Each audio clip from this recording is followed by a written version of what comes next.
अस्सलाम वालेकुम स्टूडेंट्स। आज के इस लेक्चर में हम एप्लीकेशंस ऑफ फैक्टराइजेशन परफॉर्म करेंगे। तो इसमें आ जाता है पोलिनोमियल्स के टर्म से आप तो वाकिफ़ होंगे। रिमाइंडर थ्योरम और फैक्टर थ्योरम।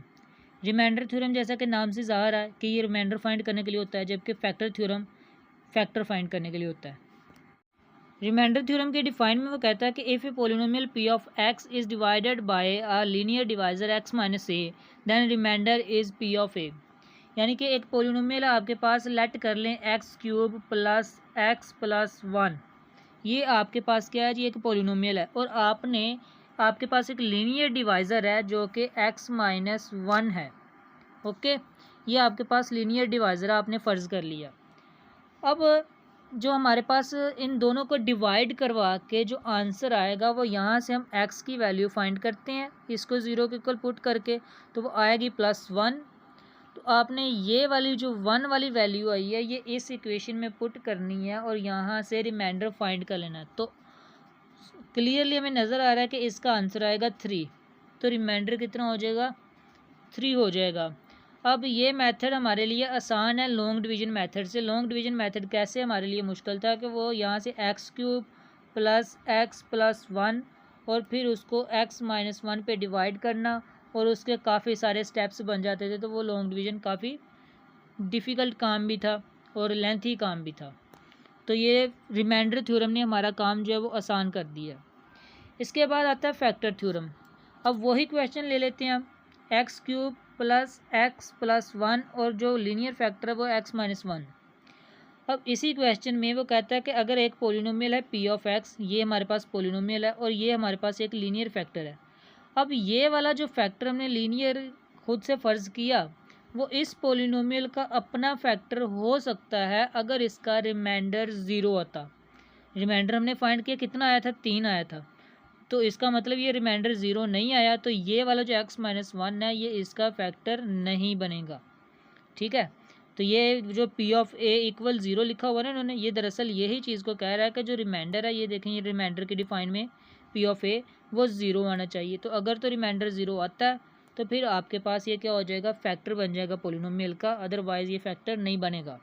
वंस अगेन ये क्लियर करता चलूँ कि रिमाइंडर थ्योरम इसलिए यूज़ होता है ताकि बिना लॉन्ग डिवीज़न के और बिना टाइम वेस्ट किए हमें रिमाइंडर मिल सके, जबकि फैक्टर थ्योरम इसलिए यूज़ होता है ताकि हमें ये मालूम कर सकें आया कि जो लीनियर फैक्टर से हम पोलिनोमियल को डिवाइड कर रहे हैं वो वाकई में उसका फैक्टर है कि नहीं, और फैक्टर उसी सूरत में होगा अगर वो पोलिनोमियल को सेटिस्फाई करता है, यानी कि उसका रिमाइंडर ज़ीरो आता है। एग्जाम्पल 1 की तरफ चलते हैं। उसने हमें एक पोलिनोमियल दे दिया है बच्चों और साथ में 4 लीनियर फैक्टर्स दे दिए हैं। कहता है कि आपने डिवाइड करना और रिमाइंडर फाइंड करना है। तो आप क्या करेंगे, लॉन्ग डिवीज़न की बजाय आपने फैक्टर रिमाइंडर थ्योरम यूज़ करना है या फैक्टर थ्योरम यूज़ कर लेना है। ठीक है, क्योंकि फैक्टर थ्योरम में भी सारा काम वही होता है। लास्ट पे हमने बस ये चेक करना होता है कि जो पी ऑफ ए का आंसर है वो अगर ज़ीरो आता है ना, तो फिर हमने बस ये बताना होता है कि वो फैक्टर है। तो बाकी सारा काम उसका रिमाइंडर थ्योरम वाला ही होता है, दोनों सेम है लगभग। ठीक है, तो हमारे पास यहाँ पर एक, यहाँ से x की वैल्यू आ जाएगी +3, यहाँ से -3, यहाँ से -1/3 और यहाँ से 0 आंसर आ जाएगा x का। अब ये बारी बारी चारों वैल्यूज़ हमने इस वाले पोलिनोमियल में पुट करनी है बच्चों।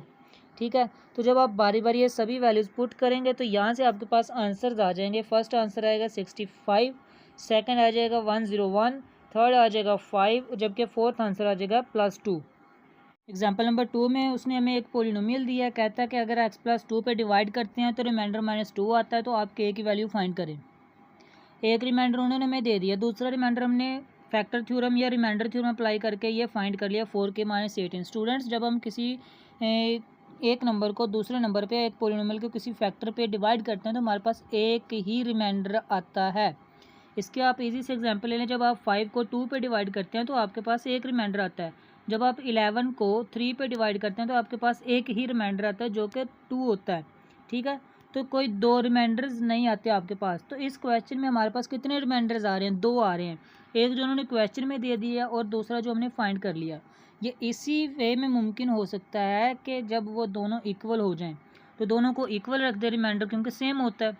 तो जब हम इक्वल पुट करेंगे तो हमारे पास यहाँ से k के लिए वैल्यू आ जाएगी 4। इसको हम जब सॉल्व आउट करेंगे तो k आ जाएगा 4। एग्जाम्पल नंबर 3 में उसने हमें एक फैक्टर दिया पहले, और बाद में एक पोलिनोमियल दे दिया। कहता है कि आप फाइंड करें कि ये इसका फैक्टर है कि नहीं है। तो आप क्या करेंगे जी, आप यहाँ से x की वैल्यू फाइंड करेंगे जो कि 2 आएगी। ये 2 वाली वैल्यू आप इसमें पुट करेंगे। अगर तो आंसर 0 आ गया तो ये इसका फैक्टर है, अदरवाइज़ नहीं। तो जब हमने पुट करके आंसर फाइंड किया तो वो 0 आया, तो ये वाकई इसका फैक्टर है। नेक्स्ट है हमारे पास ज़ीरो ऑफ पोलिनोमियल। इस ज़ीरो के और भी नाम है, जैसे आप कह सकते हैं रूट ऑफ पोलिनोमियल या सोल्यूशन ऑफ पोलिनोमियल। तो आसान अल्फाज में आप ये भी कह सकते हैं कि ये एक ऐसा स्पेसिफिक नंबर होता है जिसको आप पोलिनोमियल में पुट करते हैं और उसका आंसर 0 आ जाता है। यानी कि अगर आपके पास x इक्वल a एक ऐसा नंबर है कि आपने उसको पोलिनोमियल में पुट किया p ऑफ a और उसका आंसर कितना आ गया, 0 आ गया, तो वो उस पोलिनोमियल का 0 कहलाता है। ओके, अब अगर आप लोगों को याद हो तो p ऑफ a इक्वल 0 से रिलेटेड हमने एक और टर्म डिस्कस किया अभी कुछ देर पहले, वो है जी फैक्टर थ्योरम। फैक्टर थ्योरम में भी हमारे पास जब p ऑफ a इक्वल 0 आता था तो हम कहते थे कि वो वाला फैक्टर जो है x माइनस a वो वाकई पोलिनोमियल का फैक्टर है। तो उसी टर्म से एक और भी है कि अगर आंसर 0 आ जाता है तो वो जो a होगा वो हमारे पास 0 कहलाएगा उस पोलिनोमियल का, या रूट कहलाएगा उस पोलिनोमियल का। अब नेक्स्ट है हमारे पास दिए गए रूट्स की मदद से पोलिनोमियल बनाना। तो इस एग्जांपल में हमें 3 रूट्स दिए गए हैं जी। तो देखें जी, फर्स्ट वाला रूट अगर हम देखें तो x इक्वल 2 है, तो 2 जब दूसरी साइड पे जाएगा तो हमारे पास एक फैक्टर बन जाएगा x माइनस 2। इसी तरह इस -1 से हमारे पास रूट आ जाए फैक्टर आ जाएगा x प्लस 1, और इस +3 से हमारे पास फैक्टर आ जाएगा x माइनस 3। ये 3 फैक्टर्स आ गए। अब इन्हीं फैक्टर्स की मदद से हम पोलिनोमियल क्रिएट कर सकते हैं। कैसे? एक सादा सी एग्जांपल देता हूँ आपको कि हमारे पास एक इक्वेशन थी है पोलिनोमियल थी x² प्लस 2x प्लस 1। अगर आप इस पर गौर करें तो ये हमारे पास फार्मूला बनता है x प्लस 1 होल स्क्वायर, और इस स्क्वायर को मैं अलग अलग भी लिख सकता हूँ x plus 1 into x plus 1। अब देखें, ये मेरे पास जो पोलिनोमियल था सेकंड डिग्री पोलिनोमियल जिसको हम क्वाड्रेटिक इक्वेशन भी कहते हैं, उसको मैंने सॉल्व करके फैक्टर्स में कन्वर्ट कर दिया। अब इन्हीं फैक्टर्स को आपस में मल्टीप्लाई करवा के मैं पोलिनोमियल में कन्वर्ट भी कर सकता हूँ। तो जो ये मेरे पास इस एग्जांपल में 3 फैक्टर्स आए हैं, इनको मैं मल्टीप्लाई करवा के पोलिनोमियल क्रिएट कर दूँगा। अब मुझे ये नहीं पता कि पोलिनोमियल ये वाला है या इसके साथ कोई कांस्टेंट आ रहा है, मल्टीप्लाई हो रहा है, कुछ भी आ रहा है, तो मैं उसके लिए एक आर्बिट्रेरी नॉन ज़ीरो कांस्टेंट ले लूँगा a, और उसको साथ में मल्टीप्लाई करवा दूँगा। ठीक है। अब अगर a की वैल्यू 1 होगी तो पोलिनोमियल ये आ जाएगा, अगर a की वैल्यू 2 होगी तो पोलिनोमियल इसका 2 का मल्टीपल हो जाएगा, 3 होगी तो 3 का मल्टीपल हो जाएगा। इसी तरह से आप इसकी एक पोलिनोमियल्स की फैमिली क्रिएट कर सकते हैं। एक्सरसाइज की तरफ चलते हैं। तो पहले क्वेश्चन में उसने कहा है कि रिमाइंडर थ्योरम यूज़ करें, रिमाइंडर फाइंड करें। बहुत सिंपल सा क्वेश्चन है बच्चों, आपने यहाँ से इसको 0 के इक्वल पुट करना है, x का आंसर आ जाएगा 2। आपने ये 2 वाली वैल्यू इस पोलिनोमियल में पुट करनी है और आंसर आ जाएगा। इसी तरह से यहाँ से आंसर आएगा x का 1/2, और वो पोलिनोमियल पुट करके रिमाइंडर फाइंड करेंगे। यहाँ से आएगा -2, वो इस वाले पोलिनोमियल में पुट करेंगे और हमारे पास रिमाइंडर आ जाएगा। सोल्यूशन आप लोगों के सामने बच्चों, सॉल्व आप लोगों ने खुद करना है। ठीक है, ये फर्स्ट वाला पार्ट है, ये सेकंड वाला, और ये थर्ड वाला पार्ट है। नेक्स्ट क्वेश्चन की तरफ चलते हैं। फर्स्ट पार्ट में वो कहता है x plus 2 is factor of 3x² minus 4kx minus 4k²। Then find the value of k। देखें जी, फैक्टर होने का मतलब ये होता है कि रिमाइंडर क्या है, 0 है। तो एक रिमाइंडर तो आपके पास आ चुका r इक्वल 0। अब यहाँ से आप रिमाइंडर थ्योरम अप्लाई करें और एक और रिमाइंडर फाइंड कर लें। तो वो रिमाइंडर आया हमारे पास 12 प्लस 8k माइनस 4k²।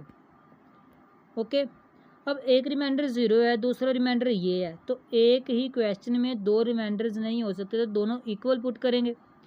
यहाँ से आपने 4 कॉमन ले लिया और आपके पास ये सिंप्लीफाई हो गई इक्वेशन। ये एक क्वाड्रेटिक इक्वेशन बन चुकी है। स्टूडेंट्स, क्वाड्रेटिक इक्वेशंस के लेक्चर्स की सीरीज़ मैं पहले ही अपलोड कर चुका हूँ। आप टॉप कॉर्नर पे जो आई का बटन शो हो रहा है, आप उस वाली प्लेलिस्ट पे जा सकते हैं और वहाँ पर क्वाड्रेटिक इक्वेशन वाले चैप्टर को विज़िट कर सकते हैं। इस क्वेश्चन में उन्होंने क्वाड्रेटिक इक्वेशन को सॉल्व करने का एक मेथड अप्लाई किया जिसको फैक्टराइजेशन कहते हैं, क्योंकि ये चैप्टर हमारा फैक्टराइजेशन से रिलेटेड है।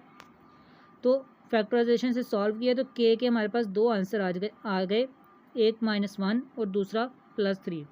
इसी तरह से ये सेकंड वाले पार्ट को भी सेम ऐसे ही सॉल्व करना है। आपके पास रिमाइंडर आ गया 6 - k और दूसरा रिमाइंडर आपके पास 0 था, दोनों को इक्वल रखा तो आपके पास k का आंसर आ गया 6। क्वेश्चन नंबर 3 में कहता है कि find the value of m M की हमने वैल्यू फाइंड करनी है कि पोलिनोमियल जो ये हमें दिया गया है वो एग्जैक्टली डिविजिबल होता है एक्स प्लस टू से। एग्जैक्टली डिविजिबल होने का मतलब ये है कि जो रिमाइंडर आएगा वो ज़ीरो आएगा, और रिमाइंडर ज़ीरो आने का मतलब ये है कि एक्स प्लस टू जो है वो इसका फैक्टर है। ठीक है, तो यहाँ से आपने एक्स प्लस टू को ज़ीरो के इक्वल पुट करना है, एक्स का आंसर आ जाएगा आपके पास -2, और -2 आपने इस वाले पोलिनोमियल में पुट कर देना है, और लास्ट पे आपके पास रिमाइंडर आ जाएगा -72 -3m। अब चूंकि रिमाइंडर हमारे पास ज़ीरो था और ये रिमाइंडर हमारे पास -72 -3m आया, तो दोनों को इक्वल पुट करें और यहाँ से इसको सॉल्व करने के बाद m का आंसर आ जाएगा -24। क्वेश्चन नंबर 4 में हमने k की वैल्यू फाइंड करनी है। पोलिनोमियल हमें दिया गया है, दो पोलिनोमियल्स दिए गए हैं, कहते हैं leaves the same remainder when divided by x - 3। इस क्वेश्चन का मतलब ये है कि जब p ऑफ x को x - 3 से डिवाइड करेंगे तो एक रिमाइंडर आएगा, और जब q ऑफ x को x - 3 से डिवाइड करेंगे तो एक और रिमाइंडर आएगा। और इसी क्वेश्चन में ये भी कहा गया है कि जो दोनों रिमाइंडर्स आएंगे वो दोनों सेम होंगे, तो इसका मतलब दोनों इक्वल हो जाएंगे। तो ये कंडीशन आपने लाजमी याद रखनी है। आप x - 3 को ज़ीरो के इक्वल पुट करें और वहाँ से x का आंसर लें जो कि 3 आता है। इसको आप p ऑफ x में पुट करें तो आपके पास ये वाला रिमाइंडर आ जाएगा। आप q ऑफ x में पुट करें तो आपके पास ये वाला रिमाइंडर आ जाएगा। अब आप दोनों रिमाइंडर्स को इस कंडीशन के अकॉर्डिंग इक्वल पुट करें और वहाँ से आप k की वैल्यू फाइंड कर लें। यहाँ पर k की वैल्यू धुंधली है, जब आप लोग यहाँ से 26 को इधर डिवाइड करेंगे तो आंसर आएगा k का -1। स्टूडेंट्स क्वेश्चन नंबर 5 में उसने एक पोलिनोमियल दे दिया है, कहता है कि इस पोलिनोमियल को जब हम x + 1 से डिवाइड करते हैं तो उसका रिमाइंडर 2b आता है, और जब x - 2 से डिवाइड करते हैं तो उसका रिमाइंडर b + 5 आता है। तो सेम आपने वही प्रोसीजर रिमाइंडर थ्योरम वाला अप्लाई करना है। पहले इस फैक्टर से डिवाइड कर ले, आपके पास ये वाली इक्वेशन आ जाएगी, ये वाला आंसर आ जाएगा a + 6, ये रिमाइंडर है।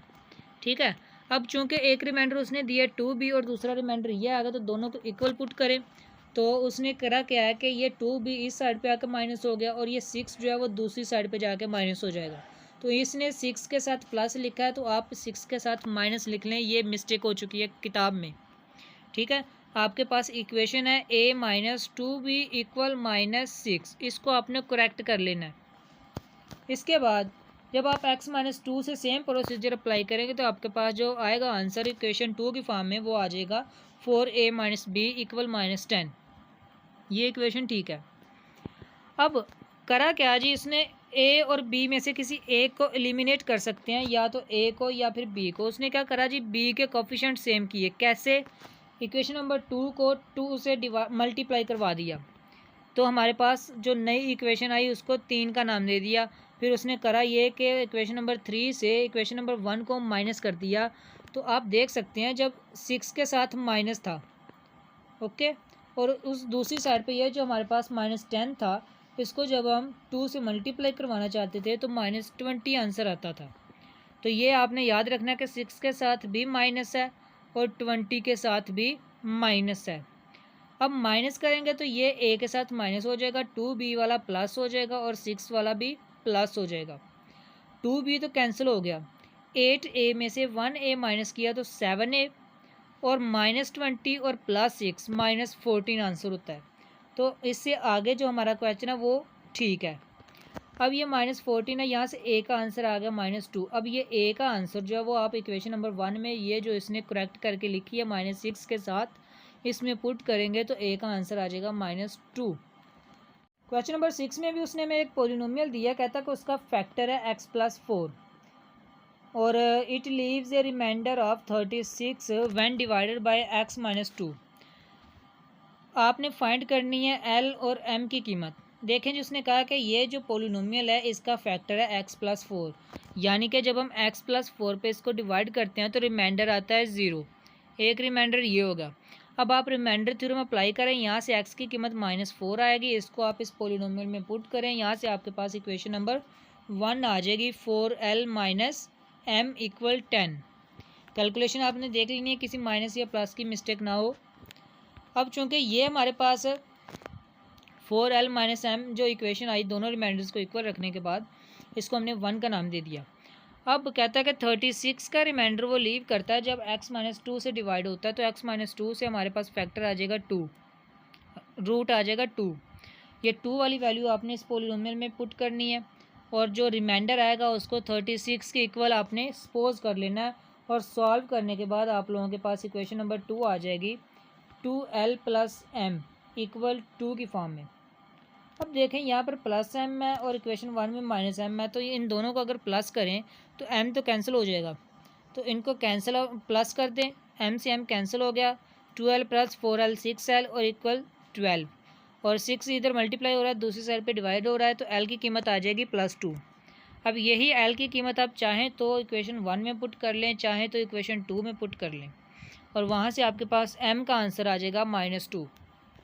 स्टूडेंट्स क्वेश्चन नंबर 7 की तरफ चलते हैं। कहते हैं the expression ax³ - 9x² + bx + 3a is exactly divisible by x² - 5x + 6। Find the value of a and b। बच्चों देखें, जब एक पोलिनोमियल एक किसी छोटे पोलिनोमियल पे मुकम्मल डिवाइड हो जाता है तो फिर उसके फैक्टर्स पे भी मुकम्मल डिवाइड होता है। सबसे पहले तो ये आपको अंदाज़ा होना चाहिए कि एग्जैक्टली डिविजिबल का मतलब ये होता है कि रिमाइंडर कितना 0। अब देखें इसके जो फैक्टर्स बने हैं तो वो बने x-2 और x-3, तो ये जो बड़े वाला पोलिनोमियल है वो x-2 पे भी एग्जैक्टली डिवाइड होगा और उसका रिमाइंडर कितना आएगा 0 आएगा, और x-3 पे डिवाइड होकर रिमाइंडर कितना देगा 0 ही देगा। तो अब आपने फैक्टर थ्योरम या रिमाइंडर थ्योरम अप्लाई करना है। आपको ये पता है कि रिमाइंडर पहला 0 0 आ रहा है दोनों का। अब एक और रिमाइंडर आ जाएगा, जब आप x-2 पे डिवाइड करेंगे तो ये वाला रिमाइंडर आ जाएगा आपके पास, इसको 0 के इक्वल पुट करें तो आपके पास इक्वेशन नंबर 1 आ जाएगी। फिर जब x-3 वाले फैक्टर से x की वैल्यू 3 निकालेंगे और पोलिनोमियल में पुट करेंगे तो वहाँ से आपके पास ये वाला रिमाइंडर आ जाएगा। इसको 0 के इक्वल पुट करने से आपके पास ये इक्वेशन नंबर 2 आ जाएगी। यहाँ तक उम्मीद है आप लोगों को समझ आ चुकी होगी। अब देखें क्या इनमें a b के जो कोफिशिएंट्स हैं वो सेम हैं या सेम करना पड़ेंगे। तो यहाँ पर b का कोफिशिएंट है 2, यहाँ पर कोफिशिएंट है 1, तो आप करेंगे क्या कि इक्वेशन 2 को मल्टीप्लाई करवा देंगे 2 के साथ, और आपके पास जो नई इक्वेशन आएगी उसको इक्वेशन नंबर 3 का नाम दे देंगे। फिर आपने करना क्या है कि इक्वेशन नंबर 1 और 2 को सॉल्व करना है, ठीक है, माइनस करना है, यानी कि तो ये जब माइनस करेंगे तो ये सिंबल्स जो हैं वो चेंज हो जाएंगे, तो ये 2b से 2b कैंसिल हो जाएगा, यहाँ पर 9a रह जाएगा, और 54 में से 36 माइनस किए तो आंसर आ जाएगा 8। 9 जो है वो a के साथ मल्टीप्लाई हो रहा है, दूसरी साइड पे जाके डिवाइड होगा, तो a का आंसर आ गया 2। अब ये a की वैल्यू आप चाहें तो 1 में पुट करें, चाहे तो 2 में पुट करें, चाहे तो 3 में पुट करें, किसी भी इक्वेशन में आप पुट कर लें तो आपके पास b का आंसर आ जाएगा 7, जो कि स्टूडेंट्स अगर आपने चैप्टर 5 स्टार्ट से मिस कर दिया तो यहाँ पे क्लिक करके आप चैप्टर 5 का फर्स्ट लेक्चर विजिट कर सकते हैं। इसके अलावा आप इस बटन पे क्लिक करके इस चैनल को सब्सक्राइब करें ताकि आने वाली हर वीडियो की अपडेट आप लोगों तक पहुँचती रहे। शुक्रिया।